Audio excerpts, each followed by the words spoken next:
Good morning, I'm Vikki Spruill, and welcome to our Facebook Live chat here on a beautiful spring day in Boston, Massachusetts. I am really excited about today's conversation because we're featuring a different aspect of life at the New England Aquarium that you may not yet know about. We have with us today, and I'm just so excited to introduce Elizabeth Stephenson, who's the chair of our Marine Conservation Action Fund, which she's going to tell you all about in just a minute, and one of our Marine Conservation Action Fund, or MCAF as we call it, fellows, Anna Oposa, who is, and we'll get into this, the chief mermaid of Save Philippine Seas. So I want to kick us off by asking Elizabeth to tell us a little bit about MCAF, the Marine Conservation Action Fellows, how it started, why it's important to us. Yes, Elizabeth. Okay, wonderful. So the Marine Conservation Action Fund, or MCAF, is a small grants program that gives grants to projects all around the world to support the efforts of conservation leaders that share the aquarium's commitment to ocean conservation. So this year, MCAF is 20 years old. We were founded in 1999 and originally founded with the idea of being a rapid turnaround funding source, because there are very few of those in the marine conservation realm to respond to urgent crises, and really developed into a bit of a seed funding program, and now with a real focus on developing countries. So we have funded, since 1999, we've funded over 150 projects in more than 50 countries. Oh, that's so exciting. And more recently than that, we've developed a fellows program, because a big part of MCAF is it's very relationship based. We're really trying to create the community that can help make conservation happen around the world, and have our recipients be part of the aquarium community. So the fellows program started in 2015. And it's an immersive experience based on experiential learning, where we bring our fellows here and we learn so much from our fellows. Anna, as you mentioned, is one of our fellows, and we've already learned so much from her this week. And then our fellows learn from us and about our work. And so and then it builds the relationship and goes on from there, even when they're off-site. So. Well, what I think is so exciting about this is obviously it's an honor for these fellows to receive these fellowships, but we get so much from you because you are our eyes and ears on what's happening all around the world, and we really learn as much from you as whatever you might get from us as being part of this broader community, so thank you for that. Thank you for having me here. So I want to hear a little bit more about Save Philippine Seas. You have a kind of unusual background for conservation, and I'm wondering if you can, or actually the perfect background for conservation. So I'd like you to just tell us a little bit about how you came to this work, and then we'll get into So I actually never thought I would one day work in conservation or be called the chief mermaid, but I actually have a theater background. So for about 10 years I was performing in musical theater. I was also like hosting events. I was teaching musical theater to kids and teens. But my dad is also in environment. In fact, he pioneered environmental law in the Philippines. So I grew up being exposed to all sorts of environmental issues and seeing him in the news, tagging along his projects. So it was something that when people ask me if I'm a lawyer, like my dad, I always say, I got my law degree in the dinner table. So it was something that came very natural to me. But it wasn't until after college, because of an illegal wildlife trade case that I saw in the news, that I became really passionate about marine conservation. But before that, I had no formal conservation training. And that illegal wildlife trade case attracted different kinds of like-minded people. And we got together online and we said, let's start a Facebook page called Save Philippine Seas. And the rest is history. Well, I just never left. I thought it was just going to be something that we did like on the side. It was just supposed to be a social media campaign, and then it evolved into a nonprofit. So clearly you have the passion required to do this work, but I'm really intrigued by how you've been able to activate so many people to care about this issue, when I think all of us working in ocean conservation, this is one of the things we struggle with, right? It's 3/4 of the planet. Everyone should care, but they don't care, sort of, or at least as much as we think they should. So sort of how have you engaged people, and on what particular issues have you found there to be the most traction? So the Philippines is actually a very interesting case because it's the second largest archipelago in the world, which means we're completely surrounded by water. And yet, people are so afraid to be near the ocean or in the ocean. You know, when we have snorkeling programs, we learn that up to 80% of the people that we bring have never been in the water. And they live on an island. We all live in an island. Wow. So I think it's been key to get people in experiential learning, meaning to go out, but also just make them excited about it by making conservation fun and relatable. When people think conservation, people automatically think, oh no, I have to be a biologist or a scientist. And here I am, you know, I'm like, I can sing for you, but I can't, you know, teach you scientific terms. But I had to learn, of course, along the way. And it's just also so important to engage young people and get their ideas and get them excited. And it just like creates a ripple effect. So how are you working at this interface between the science and the complexity of the issues? I know you have a shark program, for example, and then how you translate and connect that to the people that you're engaging and getting excited about the work. Yeah, so when I started in conservation, I realized that there was this gap between people who are interested and who want to take action but they don't really know where to start, and the scientists who are doing a lot of work, doing great work and research. And I found myself in the middle because I'm a communicator, I was a lifestyle journalist, I was a writer, and I thought that that's my niche, that's where I can make the impact. So what we do is we work with scientists and get their data and then translate it into, let's say, a primer or an infographic or a social media campaign to get these people interested in what they're doing. That is so critical, especially today when we live in such a short news cycle. Exactly. And we have the ability now to share information at a pace that has never been possible before. Exactly. So Elizabeth, clearly Anna is just a superstar, Yes. and I can't think of a sea star, I Yes, guess I yes, should say. yes. That's why I wore my I sea call star it a pin. celebrity. Oh, Yeah. I love it. So I'm wondering if you could just share a little bit more about how the program works and how you identify celebrities. Yes, Anna. yes. And then maybe, Anna, I'd love to hear kind of how you heard about the MCAF program. How did this match get made? Yes. So as I mentioned, MCAF is very relationship based. So we really invest in getting to know our grantees. We have 140 grantees over time, and we have a list of criteria that we have for our fellows. So who would make a great fellow, and those things include that that we could learn from them and that they could learn from us. That's a big thing for selection. And also somebody who's a powerful communicator, and because all of our grantees are doing great work, but there are people that really rise to the top in terms of their ability to share their work, and also their interest in being part of our community and having a relationship with us. And I always say about our fellows, they're Renaissance people. They're fluent in many languages, and I don't mean the spoken ones. I mean the language of policy, education, outreach, science. They speak all those languages and are incredibly resourceful, and I feel that there are so many lessons for us and for everyone. And also they are people who see a problem and jump in and do something about it, and I think that also is really powerful. Those are the kinds of things that we look for, and we are a little different than other fellowship programs because ours has such a public facing piece to it. So you need somebody who can convey and can get people interested. And a sense of humor is a priority. Wonderful. I love that. You can't come to the aquarium and be surrounded by children asking you questions, and things don't always go smoothly, and not have a sense of humor or take yourself too seriously. Yeah. Oh, I love it. So how did you find out about us? So I worked in the CITES, the Illegal Wildlife Trade Conference, on sharks and rays, and one of the people I was working with was an MCAF grantee.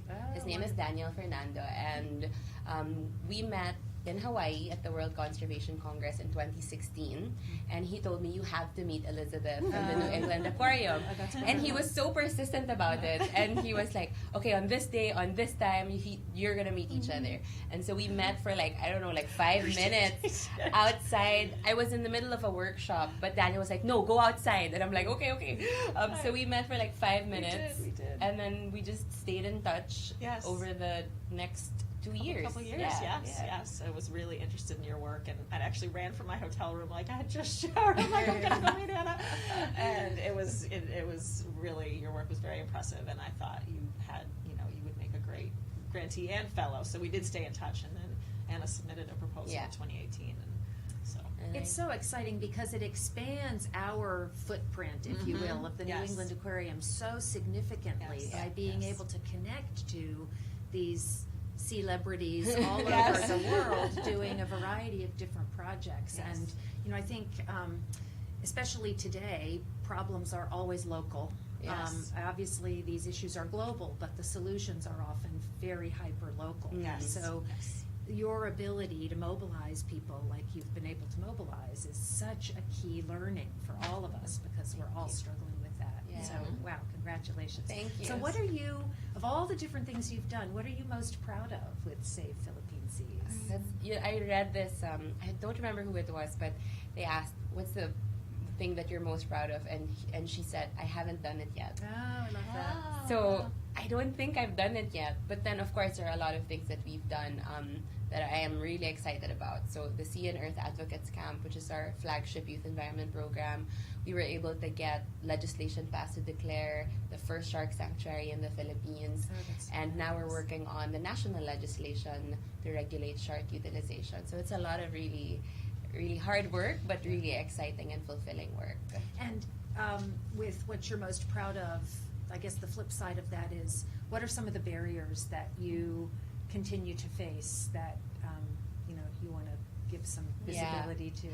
So the Philippines is a very complicated country to work in terms of government bureaucracy. I like to call it bureaucrazy because there are just so many levels and hoops that we have to go through. But then it forces us to be creative, it forces us to be resourceful, and that's what makes the work never boring. So that part of it, but also going against apathy. And people are like, why should I care if a coral dies? Why should I care if a shark dies? They kill us, So it's trying to change that kind of attitude, that kind of mentality, and then getting them to act on an issue. So is there a particular action or activity that you have found more effective than others? Well, now plastic is a big issue in the Philippines, and there was a study that came out saying that the Philippines is the third largest polluter of plastics in the ocean. And even though it's bad news, it put a lot of attention on the Philippines as an overachiever in plastic pollution. But so it's a very good entry point because everybody uses plastic, everyone, and it's present everywhere. So it's the best way to get people talking about environmental issues. So the easiest way is to ask people to change one thing, whether it's to stop using straws, bring your reusable bag, and then it can get bigger. So it's like advocate for a policy in your school or your local community or on a national scale. I love that answer because we often hear, and we're part of the First Step straw campaign. We've gone single-use plastic-free in our cafe. But often people say to me, that is not the real problem. The problems are so much bigger than that. And I often say it's sort of the gateway to the bigger conversation. Exactly. So we have to start somewhere, especially when people are more disconnected from these issues, out of sight, out of mind. Yeah, and also if you bombard people with the bigger problems, they can get overwhelmed. And then they're like, oh, it's too big. I'm out, So if you just get people to do one thing, and then like you said, it's a gateway. It opens up to more, and you get curious about something like, oh, if my straw can hurt a turtle, what are the other things that can hurt a turtle? Or what about other animals in the ocean, So your father must be very proud of you. And I'd love to know sort of how has his work maybe changed as a result of the great things you're doing? So he's so funny. He told me a few years ago, he's like, I'm done with marine conservation work. You're here already. My new goal is to be a national artist for painting. Oh, so you've had a little bit of a role reversal from artist to activist. Exactly. Hi. So yesterday he went to the Blick art store. Like it's a big art store here apparently, and he was like, I can spend all my days here. and there I was like looking at environmental books. Yeah. So we, in a way, our roles have reversed a little bit. Oh, that's wonderful. Yeah. So Elizabeth, what's something that you wish people knew about the MCAF program that they don't know? Wow, that's a really good question. I think I'm always just really excited to share the fact that we have this here at the aquarium, and it's such a thing to be proud of, and how wonderful to be part of a global community. And we funded projects all around the world. So we helped support the pilot, the first marine mammal stranding network in the country of Iran, and they made a brochure up to train people on how to respond to marine animal strandings, and our logo was on there. That's so exciting. And it's really powerful. And then people will send me pictures and their shirts out doing field work, and it just feels like we are part of this global community. And my interest now is to make sure that people around the world, people working in developing countries, emerging leaders, find out about us, find out about this program. So we're really tapping into our network to make sure. So spread the word about the Marine Conservation Action Fund, please. Yes, we are really focused on people who are from developing countries who could benefit from a grant, from a relationship with us, and then potentially a fellowship down the road. So we're tapping into our fellows to help us find people, as well as our networks, our peer programs. And you're also a part of a network of other fellowship programs too. Yes. So can you say just a little bit about that? Yes, I'm part of this great roundtable of other people who lead or manage fellowship programs. It includes WWF, it includes Pew, Conservation International, Wildlife Conservation Network, and it's been a great resource. We all come together and share information, and we're working on developing a theory of change together, and think about how we can share resources. And then we learn about other potential applicants. I've actually, this year alone, a couple of great grants that we've given out have come through people in that network who said this would be a great person for your program. So yeah, it's really terrific to have a community of practice. It's almost a movement itself. It is. It is a movement itself, and thinking about what are the things that we think are important, writ large for fellowship programs. That's exciting. So yes. So Anna, you talked about engaging youth, and you could approach what you're doing in a lot of different ways and target a lot of different kinds of people. Why is it that you have focused on youth programs? I think it's because I started out really young as well, and when I got interested in environment, it wasn't cool yet, The only person I was doing environment with was my dad. Yeah. I had no friends. Yeah. I mean, my dad's cool, but I need my squad. Yeah. So I know what it's like to be, 18 and want to make a difference, but I don't know where to start. I don't have other people telling me, commiserating with me or encouraging me. So when I had the opportunity to propose a youth program on oceans, I knew exactly what I wanted to do. And when I created the design for the Sea Camp, it's not your ordinary environmental education program. It's really intense. It's 7 days, and they learn public speaking, project management, budget management, how to write letters to leaders, how to lead campaigns. It's tough. And in the very end, they actually have to go out in the community and implement projects in the same week. So they have to talk to the mayor, they have to talk to a school, they have to talk to business establishments to reduce single-use plastics. Because for me, when I was young, I was always told that, young people are the leaders of tomorrow. And I'm like, no, we can be leaders of today if we are given the right opportunities and we are taught the right skills. Oh, that's so. You are such an inspiration. Thank you. I get carried away when I talk about this, No, yes. I think it's that ability to see the problem, activate people towards action, and then sustain it. Mm-hmm. So hopefully we have lots of people watching us. So what do you most want people to know about Save Philippine Seas, and how can they help you? Well, Save Philippine Seas is a really small NGO. We're about 5 people, and we're all project-based. And the whole idea of sharing this is that you don't need to be big. You don't need to be part of a large movement to be able to make a difference. The only thing extraordinary that we possess maybe is the craziness to go out and do something regardless of the guarantee of the outcome. So when we go out and try a campaign, you know, it's not like we're gonna win it. I mean, we want to win it, but the whole point is the journey of trying and really hoping that our impact will reach different kinds of people and make the difference that we want to see in the world. Oh, wonderful. So thank you, Elizabeth. Thank you so Anna. much. Thank you And so much. tonight, we are kicking off our spring lecture series, our Lowell lecture series, and we're featuring Anna Oposa. So please come to the IMAX Theater tonight if you're available. It's 7 o'clock. Yes. So we'll see you there. Thank See you you. so much. Thank you.